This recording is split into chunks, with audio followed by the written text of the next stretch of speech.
नमस्कार, मेरा नाम मधुकर है और आज के इस पाठ में हम संहिता इस संज्ञा को सीख रहे हैं।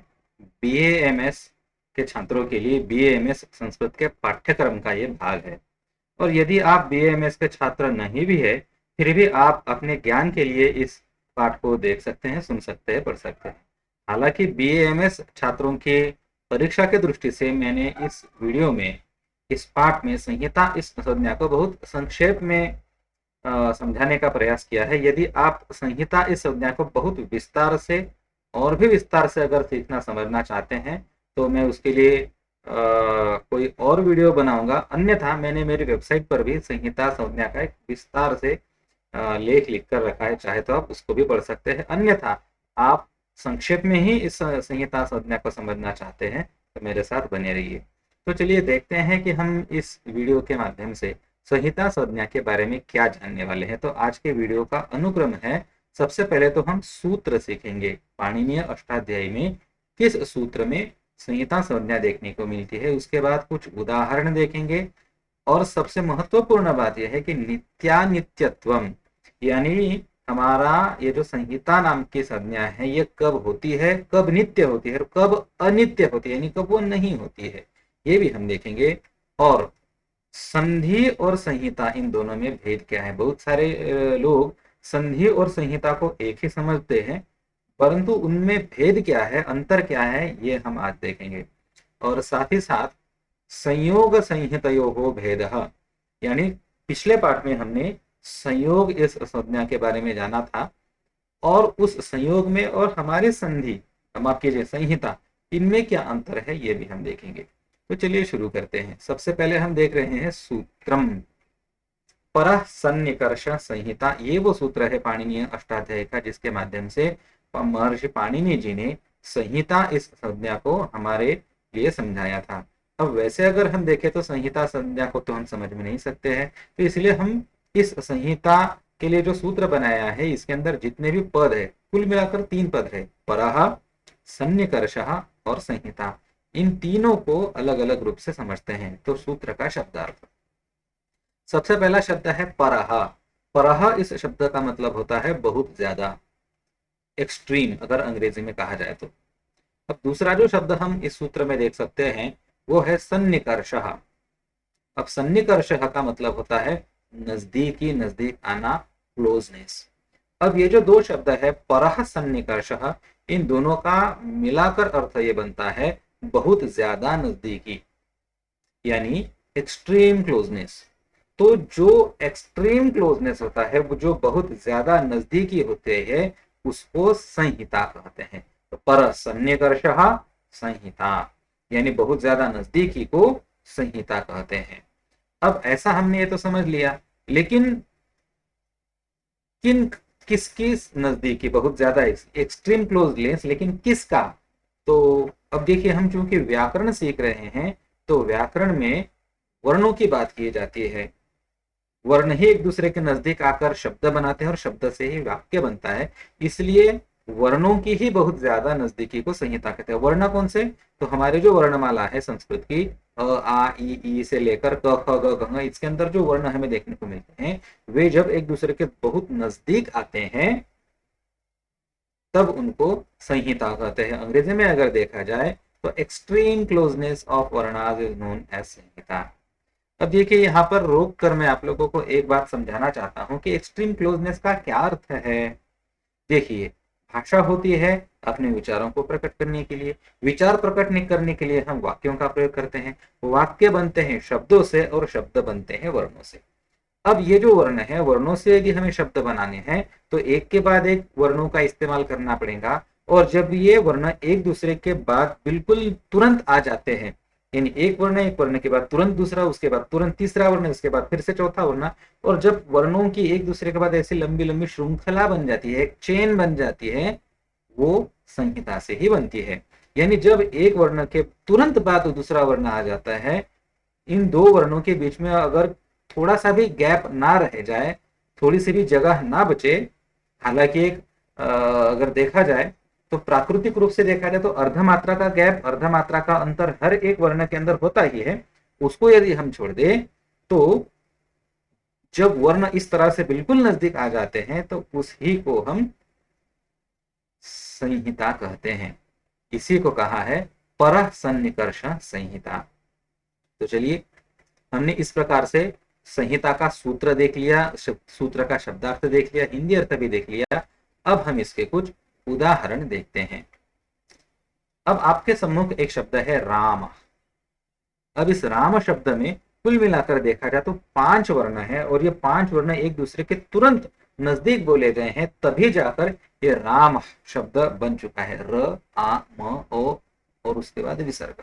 जब ये 5 वर्ण हम बिल्कुल नजदीक एक दूसरे के बाद एकदम चेन की तरह से, एक श्रृंखला की तरह से बोलते हैं, तभी जाकर संहिता होती है, और संहिता के बाद भी शब्द बन पाता है। अगर मान लिया जाए ये संहिता होती ही ना, इन र, आ, म, अ, इन 5 वर्णों के बीच में अगर बहुत ज्यादा अंतर होता तो क्या राम शब्द बन पाता? नहीं।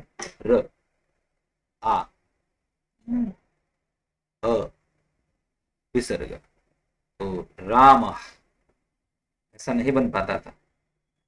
ठीक इसी प्रकार से कृष्ण, इस शब्द को देखिए, क, र, श, ण, अ और विसर्ग। तो जब तक ये वर्ण नजदीक नजदीक नहीं आते थे, तब तक कृष्ण शब्द का उच्चारण हम नहीं कर सकते हैं। तो शब्द बनाने के लिए वर्णों का बिल्कुल एक दूसरे के नजदीक आना जरूरी है। अब एक बात मैं आप लोगों को और यहाँ पर बता देना चाहता हूं, और वो ये है कि देखिए, अब मुझे बताइए, यहाँ पर जो हमारी संयोग संज्ञा हुई है, क्या संयोग संज्ञा इन पूरे वर्णों की एक ही ऐसी संयोग संज्ञा हुई है, या फिर वर्णों वर्णों में अलग अलग संयोग है? तो इस बात को मैं आप लोगों को बता देना चाहता हूँ, समझाना चाहता हूँ कि हर एक ये जो संयोग संज्ञा होती है, ये केवल 2 व्यंजनों में हो सकती है। जैसे कि र और आ, इन दोनों में संयोग संज्ञा है। र और आ एक दूसरे के बिल्कुल नजदीक आए तो इनका संयोग बना। उसके बाद ये आ और म, ये एक दोनों के बिल्कुल नजदीक आए तो ये एक दूसरा संयोग बन गया। और म और अ, ये दोनों एक दूसरे के बिल्कुल नजदीक आ गए तो इनके बीच में एक संहिता हो गई। अ और विसर्ग, इन दोनों के बीच में एक और संहिता होगी। तो इस तरह से प्रत्येक वर्ण में यहाँ पर पेयर, युगुल, एक जोड़े बन रहे हैं संहिताओं के। यानी ये एक तरह की श्रृंखला होती है, एक चेन होती है। तो मुझे उम्मीद है कि आप लोगों को अब ये जो संहिता नाम की संज्ञा है समझ में आ गई होंगी, लेकिन फिर भी इस संहिता संज्ञा के बारे में हमें बहुत कुछ जानना समझना है। तो इसके लिए सबसे पहले हम देखते हैं नित्यानित्यत्व की संहिता कब होती है और कब नहीं होती है। अब इस विषय में एक श्लोक बहुत प्रसिद्ध है, संहितैक पदे नित्या नित्या धातुपसर्गयोः नित्या समासे वाक्ये तु सा विवक्षाम अपेक्षते। अब इस श्लोक को मैं आप लोगों को समझाता हूं तोड़कर। इसके अंदर कुल मिलाकर 4 भाग है। तो पहला भाग ये है संहिता एक पदे नित्या, जो पहला भाग है ना उसको मैं आप लोगों को समझा रहा हूं। संहिता एक पदे नित्या। अब नित्या का मतलब होता है कंपलसरी, हमेशा होंगी, नित्य होंगी ही, हर बार होंगी। और कब संहिता नित्य होती है? तो संहिता एक पदे नित्या, जब एक पद होगा। अब पद किसे कहते हैं? हालांकि पद शब्द की जो व्याख्या है मैंने एक अलग वीडियो में आप लोगों को समझाई है, चाहे तो आप लोग उसको देख सकते हैं। मैंने एक लेख भी लिखा है, उस पर भी आप लोग पद किसे कहते हैं इस व्याख्या को समझ सकते हैं। अब यहाँ पर मैं आप लोगों को संक्षेप में इतना बता दूं कि एक शब्द, एक अगर आपका शब्द है तो उस शब्द के अंदर संहिता होना बिल्कुल अनिवार्य है, वो नित्य होती ही है। जैसे कि राम ये शब्द है, अब इसमें अगर यदि आप संहिता ना करें तो रा, थोड़ा सा बीच में अंतर, और म, ऐसा अगर बोलेंगे तो शब्द का कोई मतलब नहीं रह जाएगा। तो इसलिए अगर आपका कोई एक शब्द है तो उस एक शब्द के अंदर संहिता होनी ही चाहिए, तभी जाकर वो शब्द बनेगा। जैसे कि गच्छति, अगर मैंने कहा गच्छति तो ये तो बेमतलब का शब्द हो जाएगा। तो इसके बीच में संहिता होनी चाहिए। एक शब्द के अंदर यानी एक पद के अंदर जितने भी वर्ण है वे सारे के सारे वर्ण संहिता में ही होने चाहिए, अन्यथा संहिता नहीं होती है, अन्यथा वो फिर शब्द किसी काम का नहीं रह जाता है। अगला भाग है नित्या धातु उपसर्गयोः। देखिए आप श्लोक में भी देख सकते हैं, वहां पर दीर्घ संधि से दूसरा वो बना है, मैंने विग्रह करके लिखा है नित्या धातु उपसर्ग। तो ये एक नियम ऐसा है कि धातु और उपसर्ग ये दोनों जब एक दूसरे से आकर मिलेंगे तब उनके बीच में भी संहिता होना नित्य है, वहां पर आप संहिता को नहीं टाल सकते। जैसे कि गच्छति, गच्छति के अंदर गम धातु है और गम धातु से ही गच्छति ये क्रियापद बना है। अब इसको यदि हमें कोई भी उपसर्ग लगाना है, अब उस उपसर्ग किसे कहते हैं, तो उपसर्गा क्रिया योग, यानी जो 22 प्रादिगण के जो शब्द है, प्र परा प्रति परि अपा अनु अव आनि स्निर्नि इत्यादि 22, तो वे अगर यदि आपको किसी धातु के साथ लगाने हैं तो उनमें संहिता होना जरूरी, जैसे कि गच्छति यानी जाता है, और आ जब हम उसको उपसर्ग यानी प्रीफिक्स लगाते हैं तो आगच्छति ये शब्द बनता है। अब आ और गच्छति इनके यदि अंदर इनके बीच में यदि आप लोगों ने अंतर रखा, संहिता नहीं किया, तो आ गच्छति, तो अर्थ स्पष्ट नहीं हो जाएगा ना था। तो दोनों को मिलाकर जब हम बोलेंगे आगच्छति, तभी इसका अर्थ आएगा कि आता है। चौथा नित्या समास, ये चौथा नियम ये है कि जब भी आप समास करेंगे, अब हमें पता है कि समास हमेशा दो या दो से ज्यादा पदों में होता है, यानी दो शब्द एकत्रित आकर समास बनाते हैं। तो ऐसा जब समास बनता है तो इस समास के अंदर भी संहिता होना बिल्कुल आवश्यक है, और यदि संहिता नहीं होती है तो वो समास रह ही नहीं जाता, उस समास का कोई मतलब ही नहीं रहता। जैसे कि राम और भक्त, इन दोनों का मिलकर एक शब्द बना है, सामासिक शब्द है, षष्ठी तत्पुरुष समास है, राम भक्त। अब ये जो राम भक्त शब्द बना है, इसके अंदर हम देख सकते हैं कि संहिता है। अगर मैंने राम भक्त ऐसा कहा तो कौन है राम, कौन है भक्त, ये प्रश्न निर्माण हो जाएगा। परंतु जब मैं दोनों को मिलाकर बोलूंगा राम भक्त, तब जाकर ये बहुत आसान बन जाता है, सबको समझ में आ जाता है कि राम भक्त कौन, तो हनुमान। और अगर हमने इनके बीच में अंतर रखा, राम भक्त है, तो दोनों अलग अलग बातें बन जाएंगी, लेकिन हमें राम भक्त एक चीज चाहिए। तो यहाँ पर भी जब जब कहीं पर भी समास होता है तो समास में भी संहिता होना बिल्कुल नित्य होता है। लेकिन अब ये जो चौथा जो हिस्सा है, चौथा जो भाग है श्लोक का, चौथा जो नियम है, वो महत्वपूर्ण है, इसको हमें समझना है। वाक्य तो सा विवक्षाम अपेक्षते। अब इसका मतलब यह है कि जब कोई वाक्य होता है, उस वाक्य के अंदर विवक्षा की अपेक्षा होती है। अपेक्षा का मतलब होता है एक्सपेक्टेशन। किसकी एक्सपेक्टेशन, तो विवक्षा, विवक्षा का मतलब होता है वक्ता की इच्छा, द विल ऑफ स्पीकर। जो स्पीकर, जो वक्ता वाक्य को बोल रहा है, उसकी यदि इच्छा हो तो वो संहिता करे, और अगर उसकी इच्छा ना हो तो वो संहिता ना करे।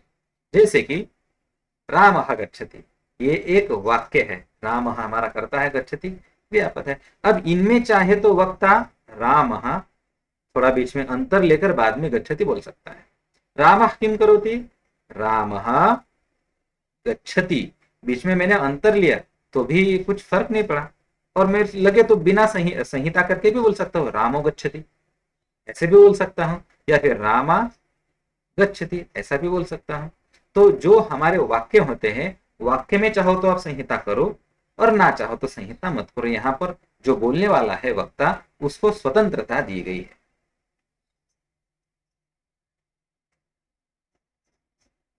अब अगला एक सबसे महत्वपूर्ण जो एक विषय है, वो है भेद, संधि संहितयोः भेदः, यानी संधि और संहिता में क्या अंतर है, मैं आप लोगों को समझाता हूं। तो देखिए, इस बात को समझने का प्रयास कीजिए। मैं एक वेन आकृति के माध्यम से समझाना चाहता हूं, देखिए और समझिए। ये मैंने बना एक वर्तुल, और ये जो वर्तुल है ये है हमारी संहिता, और ये जो संहिता है, इस संहिता का अंदरूनी भाग, संहिता के अंदर में एक आयत बना रहा हूं, यह है हमारा संधि। अब इसका मतलब यह है कि संहिता के अंदर संधि होता है, लेकिन संधि का मतलब संहिता नहीं होता है। कैसे, मैं समझाता हूं। तो जब भी संधि करना हो तो संधि बिना संहिता के नहीं होगा। जहां जहां संधि होगा वहीं पर, माफ कीजिए, जहां पर संहिता होगा, जहां पर संहिता होगी वहीं पर संधि होगा, और जहां पर संहिता नहीं होगी वहां पर संधि नहीं हो सकता है। जैसे कि मैं आप लोगों को एक उदाहरण से समझाता हूं।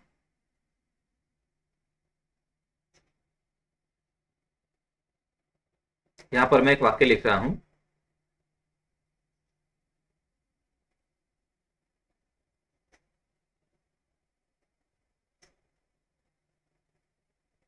माला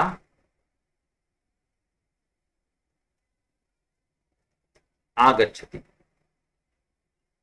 अब एक बात बताइए मुझे, माला और आगच्छति एक तो एक वाक्य है, और हमने अभी अभी देखा कि वाक्य तो सा विवक्षाम अपेक्षते, यानी जब कोई वाक्य होता है तो वाक्य के अंदर हमारी संहिता को विवक्षा की अपेक्षा होती है, यानी जो बोलने वाला है वक्ता उसकी इच्छा की आवश्यकता होती है, उसने चाहा तो। अब देखिए यहां पर अगर मैंने संहिता की यानी माला आगच्छति इन दोनों में अगर मैंने नजदीकी लाई, क्लोजनेस लाए, एक्सट्रीम क्लोजनेस अगर इन दोनों के बीच में अगर आ जाता है तभी जाकर हमारा संधि हो सकता है। लेकिन अगर मैंने यहां पर संहिता की ही नहीं, जैसे कि मैंने किया कहा माला, थोड़ा सा अंतर लिया और उसके बाद आगच्छति कहा, फिर से सुनिए माला आगच्छति, तो यहां पर संधि नहीं हो सकता है। लेकिन अगर मैंने यहां पर संहिता कार्य किया और माला और आगच्छति को एकदम रैपिडली कहा एक दूसरे के बाद नजदीक से, तब जाकर यहां पर संधि हो सकता है, और दीर्घ संधि होगा यहां पर माला गच्छति, दोनों आ एक दूसरे के अंदर समा जाएंगे। तो ये काम कब हो पाएगा, जब संधि होगा तो, माफ कीजिए संहिता होगा तो। अगर मैंने संहिता की ही नहीं, माला आगच्छति ऐसा कहा, संहिता नहीं की तो संधि भी नहीं होगा। लेकिन अगर मैंने संहिता की माला आगच्छति तो संधि कार्य अपने आप वो भी हो जाता है, माला आगच्छति। इस बात को हमेशा समझ में रहिए, ध्यान में रखिए, संधि अलग चीज है, संहिता अलग चीज है। संधि का मतलब होता है extreme closeness of the syllables, extreme closeness of the alphabets, extreme closeness of the varnas.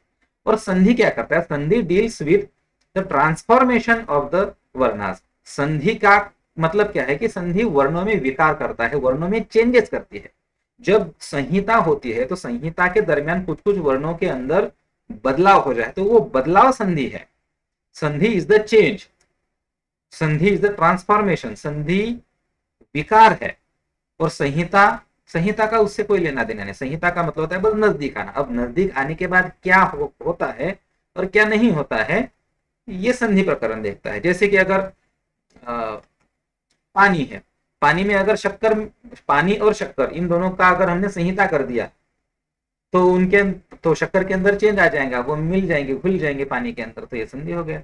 लेकिन पानी और तेल इन दोनों का अगर संहिता किया जाए तो संहिता में तो है, वो एक दूसरे के एक्सट्रीम क्लोजनेस में तो होते हैं, लेकिन मिक्स नहीं होते, वो तो यहाँ पर संधि नहीं होता है। तो ये भी हमें ध्यान में रखना है। तो चलिए आगे चलते हैं। अगला हमारा एक और महत्वपूर्ण बिंदु है, उसको हम समझते हैं, और वो है संयोग संहिता यो भेद। देखिए पिछले ही पाठ में हमने संयोग को समझा था। संयोग का अर्थ होता था हलोनंतरा संयोग। तो ये भी हमें समझना बहुत जरूरी है, आवश्यक है। कैसे, मैं समझाता हूं। जैसे कि मैंने एक उदाहरण दिया था कृष्ण इस शब्द का, तो कृष्ण इस शब्द के अंदर कौन कौन से वर्ण हैं, तो इसके अंदर अगर देखा जाए तो क जमा र, ये स्वर है र, उसके बाद है श, ण, अ और हमारा विसर्ग। इतने सारे वर्णों से कृष्ण ये शब्द बनता है। अब यहाँ पर संयोग कहाँ है और संहिता कहाँ है, ये मैं आपको समझाता हूं। सबसे पहले हम बात करते हैं संयोग की, जो हमने पिछले पाठ में देखा था। संयोग किसे कहते थे, तो हलोनंतरा संयोग, यानी ऐसे दो व्यंजन या फिर ऐसे दो या दो से ज्यादा व्यंजन जिनके बीच में कोई स्वर नहीं है, ऐसे व्यंजनों के समूह को संयोग कहते हैं। जैसे कि यहां पर हम देख सकते हैं स्नह, श और न, ये दो ऐसे व्यंजन हैं कि जिनके बीच में कोई भी स्वर नहीं है, तो ये है हमारा संयोग। लेकिन जब हम बात करते हैं संहिता की, तो संहिता का मतलब होता है ऐसे दो व्यंजन, माफ कीजिए, ऐसे दो वर्ण, फिर वो स्वर हो व्यंजन हो कोई मतलब नहीं रहता, बस दो वर्ण चाहिए जो एक दूसरे के एकदम नजदीक है। जैसे कि हम देख सकते हैं क और र, ये एक दूसरे के बिल्कुल नजदीक है। र और श, ये भी एक दूसरे के बिल्कुल नजदीक है, ये हमारा दूसरा संयोग है, हम आपकी जो संहिता है। श और न ये भी एक दूसरे के बिल्कुल नजदीक है, ये हमारी तीसरी संहिता है। ण और अ ये भी हम एक दूसरे के बिल्कुल नजदीक है, ये हमारी चौथी संहिता है। और अ और विसर्ग ये भी एक दूसरे के बिल्कुल नजदीक है, तो ये हमारा पांचवी संहिता है। तो देखिए इन दोनों में भेद बस इतना है कि हमारा जो संयोग है ये संयोग केवल व्यंजनों के साथ डील करता है। बस ऐसे उसको व्यंजन चाहिए जो एक दूसरे के बिल्कुल नजदीक तो है ही, लेकिन उनके बीच में कोई स्वर नहीं आना चाहिए। ऐसे व्यंजन जिनके बीच में कोई स्वर नहीं आना चाहिए उनको हम संयोग कहते हैं। और संहिता किसे कहते हैं? इसमें स्वर हो व्यंजन हो, बस वो नजदीक आने चाहिए, दूर दूर नहीं चाहिए, बस इतना ही दोनों के बीच में भेद है, अंतर है। तो इस प्रकार से मैंने आप लोगों को संहिता इस संज्ञा को समझाने की कोशिश की है। मुझे उम्मीद है कि आप लोगों को समझ में आ गया होगा। यदि आपको कोई शंका समस्या प्रश्न हो तो आप लोग मुझसे जरूर प्रश्न पूछ सकते हैं। और यदि मेरा सिखाना आपको पसंद आता है तो आप मुझसे बीएमएस अथवा सीबीएसई के अगर छात्र हैं या फिर आप व्यक्तिशः भी कुछ सीखना चाहते हैं तो मुझे आप जरूर संपर्क कर सकते हैं। धन्यवाद।